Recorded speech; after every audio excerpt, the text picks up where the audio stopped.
Hello and welcome to my channel. Bonsoir et bienvenue sur ma chaîne. My name is Muriel and this evening I will be doing a short-ish review of a collection of short stories I read in the month of January. It's The Great God Pan and Other Stories by Arthur Machen. So, quick bit of background info. I decided to buy this a bit on a whim. I wanted to purchase At the Mountains of Madness by H.P. Lovecraft, which I read back in the month of December, and I saw that in the Penguin English Library edition existed this, and it was also in the classic weird horror genre, so since I wanted to delve more into that particular genre, I thought, well, why not?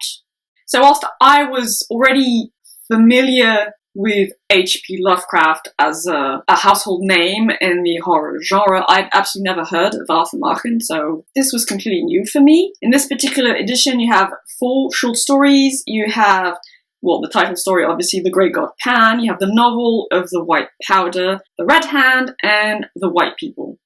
So, I think a little bit of historical context is always useful when talking about older works of literature.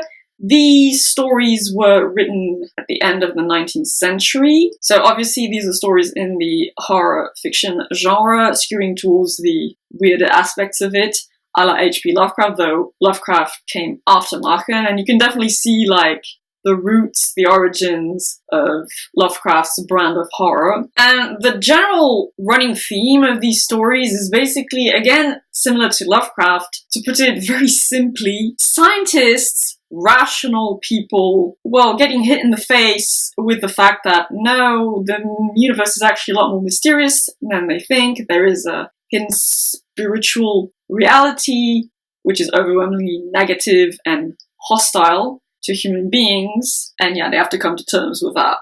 Putting it back in its historical context kind of makes sense because the Victorian era was characterized by, well, a golden age of scientific inquiry. People at the time thought that they had actually learned everything there was to learn about the universe and its secrets.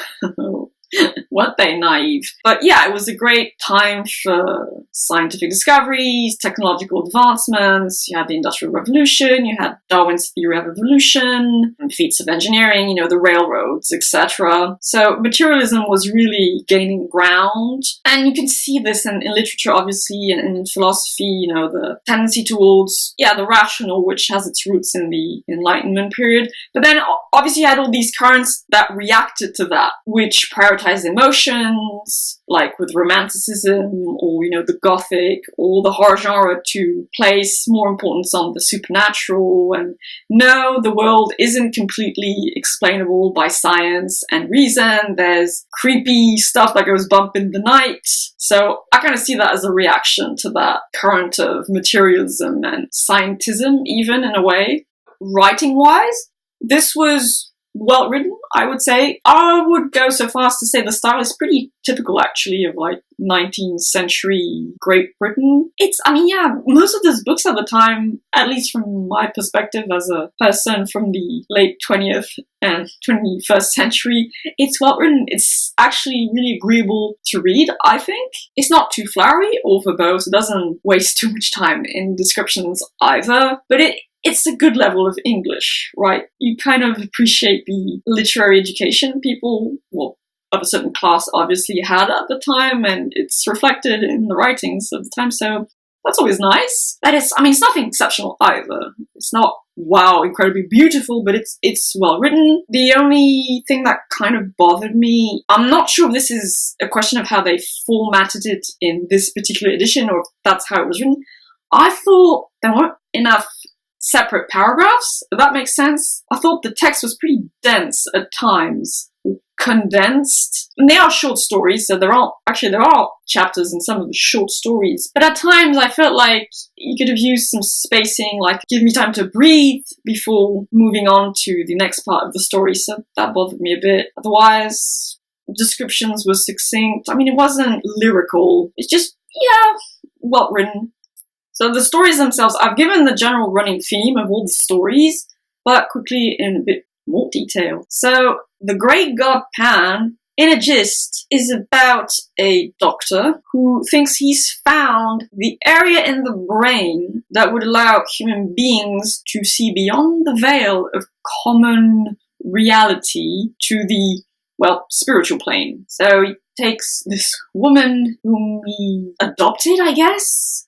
I think he took her off the streets, if I remember. And so he thinks that gives him the right to do whatever he wants with her. That's always nice. And yeah, he drills into her head so she can see what they call the Grey God Pan, though, I mean, they're using it more as an archetype of pagan godliness. I'm not really sure actually what the author was aiming for precisely. They call it the Grey God Pan. It is described sort of as a shadowy figure in the woods of ancient bygone ages, and so that's supposed to bring you special knowledge or ecstasy, whatever. Of course, it goes very, very wrong, as it always does in these types of stories, and the woman at first seems to like what she's seeing, but then she starts screaming her head off and becomes close to brain dead or just, vegetable. And then the story unfolds and there's some very weird stuff that happens after that, with men being seduced by a shadowy female figure and they die suddenly and no one really knows why or how they died. Oh yeah, no, they actually figure out that they're dying of sheer terror. There are elements of Sherlock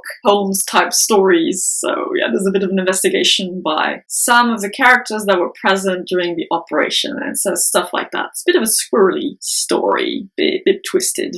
The second story, Novel of the White Powder, you have a man and his sister. The man is very bookish, or at least studious. He likes to learn about things through reading, especially law, but he does it excessively. So his sister becomes worried that he's becoming a shut-in, not getting enough sun, and he's basically becoming a bit burnt out by all the concentration. She seeks the counsel and the help of the family doctor, who prescribes medication for this man, and they get the medication from a pharmacy or an apothecary at the time, and he gets better. But then once again, the sister observes that there's a weird smudge on his hand, like a weird bubbling of black ooze on one of his hands. It's not actually described as black ooze.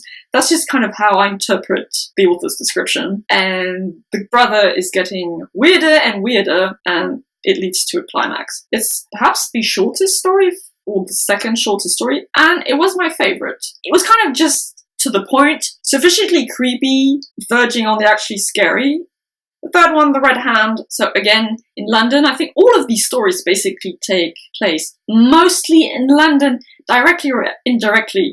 By that I mean either the action, or the majority of the action, takes place in London proper, or the people telling the story or telling of events past are themselves residing in London. So in The Red Hand, you have two men, gentlemen friends, who are strolling in the streets of London. One is an archaeologist, I think. The other one is a linguist, or just someone who enjoys intellectual pursuits. They walk through London and they come upon the corpse of a man in a dark alleyway, and there's a hand drawn in chalk on a wall, but the hand is in a specific position. It's like, I'm not even sure I could replicate it, but it's like something, it's supposed to be a sign that represents the devil or something. And they try to figure out who killed this man, why was he killed, etc. Again, a bit of a investigative vibe to it.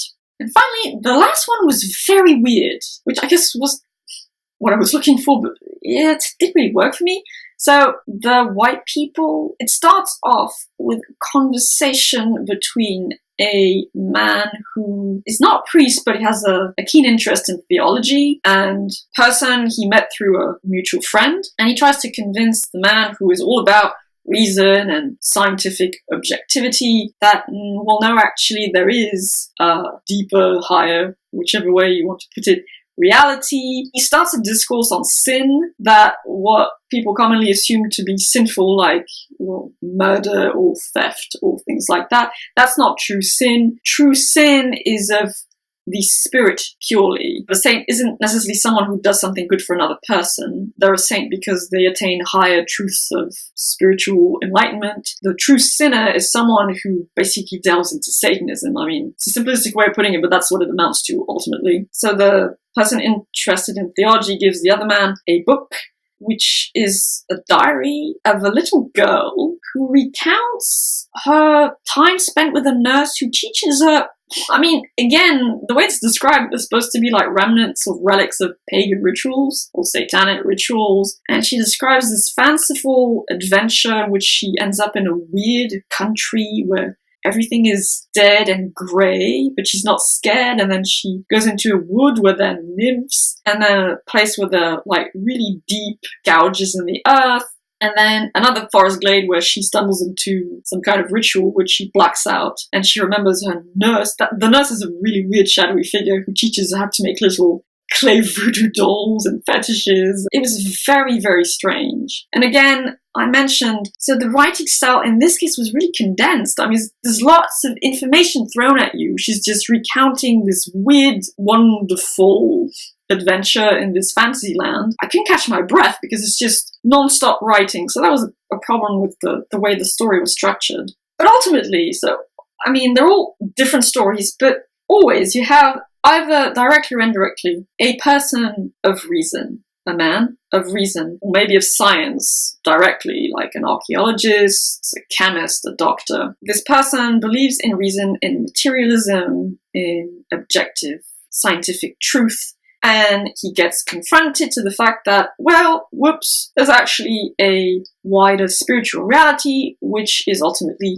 terrifying, and it ends up driving people mad, and they end up killing themselves. And also, that's something I didn't much like. I mean, I get it. It makes sense for the time in which these stories were written, but I'm really tired of, like, the trope. I mean, okay, at the time it wasn't a trope. Today it's a trope that paganism basically equals Satanism, right? That got old really fast. Yeah, alright, so you've got all these tablets that come from old Roman ruins, and they describe, these old pagan fountains, like in Wales, and of course, that's where the creepy satanic rituals take place. Like, even the mention of the great god Pan is more of a devilish figure than anything else. So I was like, yeah, okay, I get it.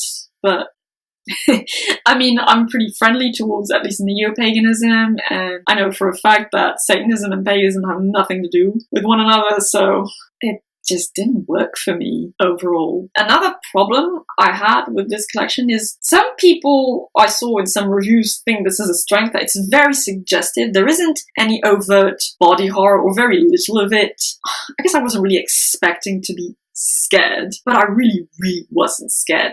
Apart from the novel of the White Powder, which was genuinely creepy, especially during a certain scene. I was like, that gave me chills. Why it's too suggestive. I was like, give me a bit more detail. Show a bit more rather than tell. I mean, it's a fine balance, right? Because you can easily go the other way and go overboard into gore and body horror, or I don't know. But here I thought it was missing. I was like, well, what's actually going on? That's also another problem. I was confused, like, what's actually going on? The way these stories are written, like I said, it's very dense. A lot of information is thrown at you. I think the author assumes the reader already knows a lot of things that are actually explained in the story. So I was like, yeah, but why? And this didn't actually really make sense. You think about it and show me, or just tell me creepy stuff. It doesn't have to be body horror. That's not really my thing. I'm all for the existential horror and stuff. At Mountains of Madness worked for me. There was a bit of both. I mean, I wasn't terrified by it at all, but I enjoyed it a lot more than I enjoyed these stories. I was like, no, just give me a bit more to go on here, mate. And I mean, I already basically talked about the characters. There's not much to say beyond, like I said, so it's men of science of reason getting smacked in the face by the horror of the supernatural realm. There aren't really any female characters to speak of. It's either that one sister in the novel of the White Powder who's just freaked out and concerned for her brother, which is understandable, or yeah, and that's another thing I didn't much like. Again, understandable given the era in which it was written, but still, the female characters are mostly possessed or manipulated by the forces of evil. You have that one poor orphan girl who gets drilled in she gets drilled in the bloody head!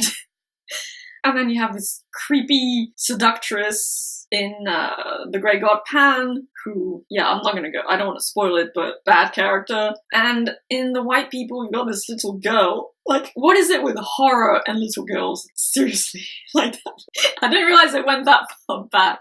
So you got that little girl. She's not evil herself, I guess. I mean, they're not trying to convince us that she's bad, but she gets seduced or convinced because of her innocence and naivete, I guess, to do these weird pagan, satanic rituals. And yeah, there's her nurse, who's a woman, obviously, who shows her how to do these things and create these clay voodoo fetish doll things. Alright, so witches, basically, right? I mean, that's what he's trying to tell us. They're witches.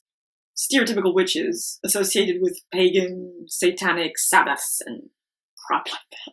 So I'm gonna go straight into the themes. Reason versus, it's not emotion, but I guess unknowableness? It's not really a word, but yeah, reason against the unknowable. And, you know, the critical thinking skills of modern man, yeah, modern man against the wild, the untamable spiritual realm that still lingers in the countryside and the old pagan ruins.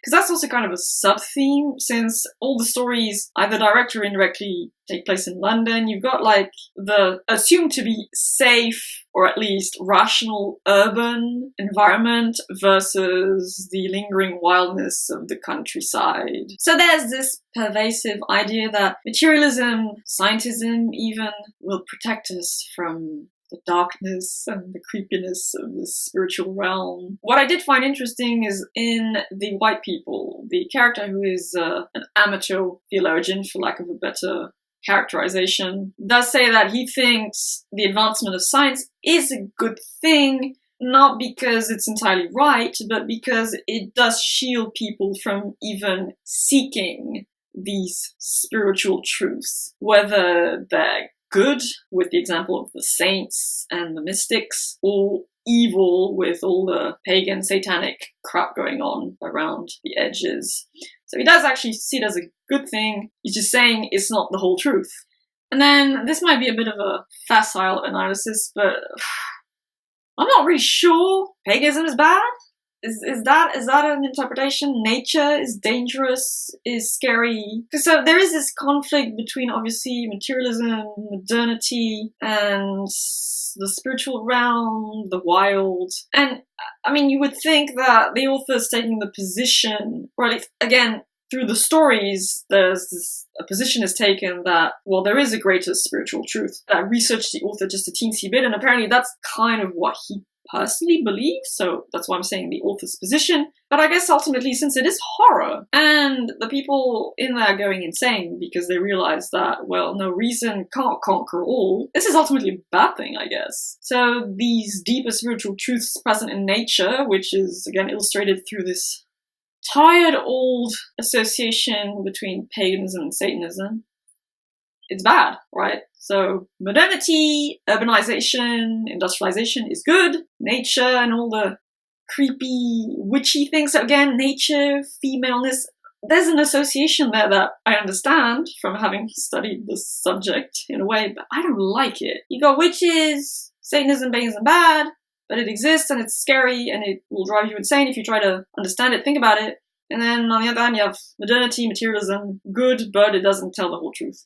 And that's kind of what I got out of this. I gave it a 2 stars out of 5 on Goodreads. Still happy I read it. I mean, it was interesting to read like classic horror and a kind of precursor to H.P. Lovecraft, which I will be getting into more deeply in the coming months. But yeah, just well written, not really that scary. Some creepiness, so that was good. But the themes were like a bit tired by today's standards, at least. So would not especially recommend unless you have an interest in the origins of horror and the weirder, more existential type of horror. And that was my review of The Great God Pan and of the stories by Arthur Machen. I hope you all have a lovely evening or day. I will see you in the next video. Until then, bye-bye.